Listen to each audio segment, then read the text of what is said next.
குருவுக்கு இருக்கக்கூடிய ஸ்பெஷாலிட்டி என்ன அப்படின்னு பார்த்தோம் அப்படின்னா, குருவை பொறுத்த வரைக்கும் அள்ளி கொடுப்பார், அபரீதமான யோகத்தை கொடுப்பார். உன்னோட வளர்ச்சிக்கு ஒரு எல்லையே இருக்காது.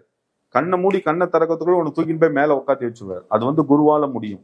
அதே மாதிரி சுக்கிரனாலே முடியும். யோகத்தை கொடுக்கக்கூடிய சுக்கிரன் யோகத்துக்கு அதிபதி. அதனாலதான் சுக்கிரனை பார்த்தோம் அப்படின்னா யோகாதிபதியின் ஜாதகத்துல சொல்றோம். அதே மாதிரி மங்களக்காரகன் சொல்லக்கூடியவர் யாருன்னு பார்த்தோம்னா குரு தான். இவங்க ரெண்டு பேரும் ஒருத்தரோட ஜாதகத்துல குருவும் சுக்கிரனும் வலுவா இருக்காருன்னா அதை கேட்க வேண்டிய அவசியமே இல்லை. அவங்கள பொறுத்த வரைக்கும் எங்கேயோ போயிடுவாங்க. இப்போ நார்மலா பாத்தீங்கன்னா எல்லாரும் எதுக்கு சார் தேவைப்படும்? எல்லாரும் வாழ்க்கையில நம்ம கஷ்டப்படுற விஷயம் என்ன? நம்ம எல்லாரும் எதிர்பார்க்கக்கூடிய விஷயம் என்ன? நல்ல ஒரு லைஃப் இருக்கணும், நல்ல ஒரு உத்தியோகம் இருக்கணும், ஏதோ ஒரு நம்ம படுத்து தூங்கறதுக்கு ஒரு வீடுன்னு இருக்கணும். அது சிங்கிள் பெட்ரூமா இருக்கட்டும், டபுள் பெட்ரூமா இருக்கட்டும், அவங்க வசதிக்கு ஏற்ற மாதிரி ஏதோ ஒண்ணு இருக்கணும்னு தான் சார் எல்லாருமே விரும்புவோம். சொல்லுங்க, இதெல்லாம் அமைச்சுக்கூடியவர் யாரு அப்படின்னு அமைச்சு கொடுக்கக்கூடியவர் யாருன்னு பார்த்தோம்னா அந்த கிரகங்கள் தான்.